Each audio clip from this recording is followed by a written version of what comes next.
You are listening to Season 2 of The Diary of a Wannabe Writer, the short and often daily podcast in which I chronicle my life and attempt to be a writer by writing daily. Sometimes.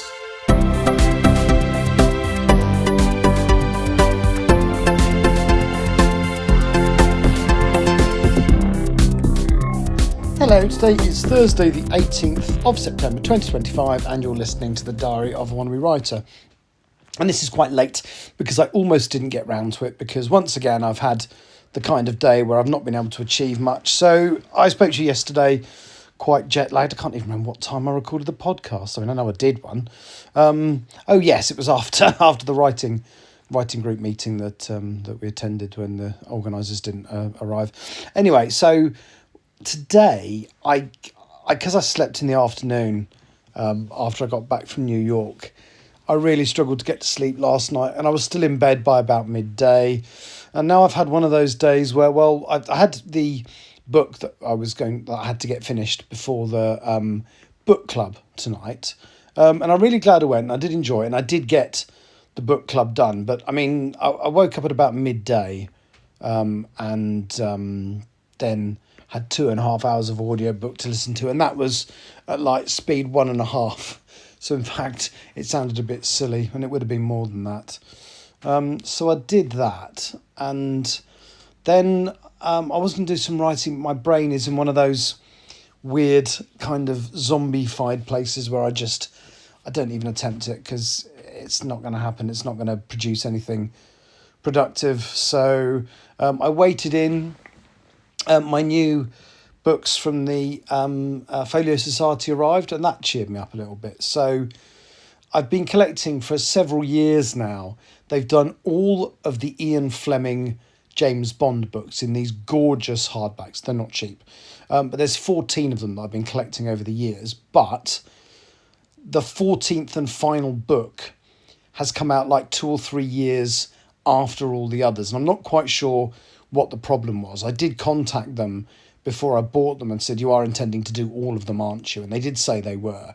But it got to the point where I actually almost didn't believe them because this last one, which is a short story collection, I think it's Octopussy and the Living Daylights is the title of the book. It was the 14th book published in the series originally. And the last one, as I say, it's one of, I think, 2 short story collections. I don't remember it being terribly good. I'm sure I have read it.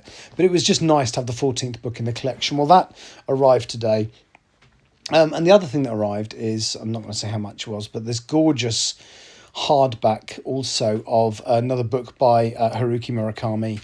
I've got all of the other books they've produced based on his stuff in the Folio Society. So there's Norwegian Wood, Kafka on the Shore, The Wind-Up Bird Chronicle, Wild Sheep Chase, and then the one that came out today is called 1Q84. It's like the year 1984, but replace the 9 with a Q, and it's massive. It's about, I think it's about 1,300 pages long.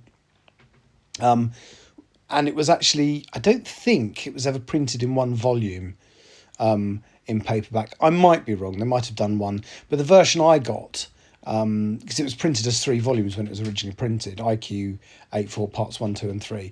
But when the paperbacks were issued, they seemed to put parts 1 and 2 together. So you've got this sort of enormous 800-page book and then a 400-page book for the part 3, which is printed in a single volume.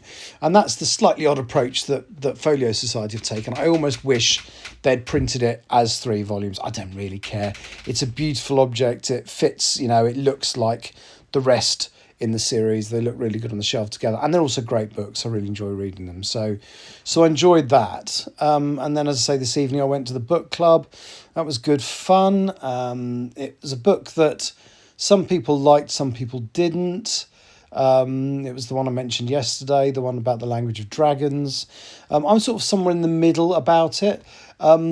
It had moments that were surprisingly dark, like the government are dumping kids on an island for the dragons to eat, but only kids from the 3rd class. 1st and 2nd class kids don't, get eaten by dragons. So yeah, some surprisingly dark moments in it, but also some surprisingly predictable and not so great moments. and it's of course it ended on not a cliffhanger so much, but it ended clearly with a story unfinished. But apparently it's only going to be 2 volumes. It's not going to be a trilogy. There's part 2 comes out early next year. I think it's on the 1st of January actually, and I'm curious enough to maybe read it, maybe. But yes, I've just got a ton of books I need to read now.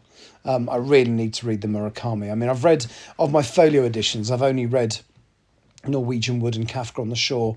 I have read both 1Q84 and Wild Sheep Chase before, but I've not read the folio version, and I've not read the Wind Up Bird Chronicle at all, either the original version or the folio version. So yeah, that's going to be quite nice. But then also, I mean, tomorrow I've got Milton Keynes Writers Group meeting, then the day after that it's back to work. I'm now I'm not sure, well, I woke up quite late, so I'm feeling far too awake to sleep. So I'm watching some episodes of Star Trek Lower Decks. That's the sort of comedy cartoon series one. I'm watching the 2nd season. It's all right so far. It's got loads of really, really good continuity references for geeks like me. But yeah, so that's it really. Probably going to struggle to sleep again tonight. Then I don't have to leave work to go to report for the New York until about 1 o'clock on Saturday. So if I lie in and leave late, that's absolutely fine. Anyway, that's me for today. Fingers crossed I'll get some writing done tomorrow. You never know. Take care. Bye. You have been listening to The Diary of a Wannabe Writer. For more information about what I'm writing, go to linktr.ee/Richard Writes, capital R, capital W, where you can find details of my website and social media. I may see you there.